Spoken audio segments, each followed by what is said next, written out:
তানভীর দরজার কাছে ছুটে যায়, কিন্তু দরজাটা নিজে থেকেই বন্ধ হয়ে যায়। ঘড়ির কাঁটা হঠাৎ থেমে গিয়ে উল্টো দিকে ঘুরতে শুরু করে। আয়নার চারপাশে হালকা কুয়াশা জমে ওঠে।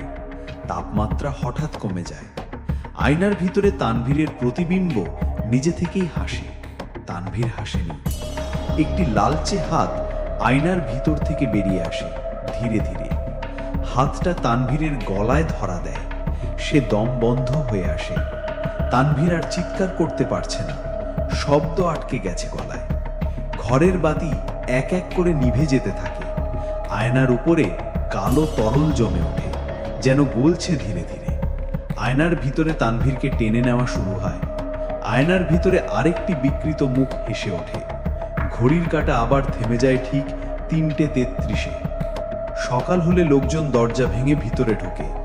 ঘরের ভিতরে তানভীর নেই, শুধু আয়না আর কিছু রক্তের দাগ। আয়নায় কেবল ছায়া, ধীরে ধীরে মিলিয়ে যাচ্ছে। কেউ বুঝে উঠতে পারে না তানভীর কি আয়নার ভিতরেই রয়ে গেল।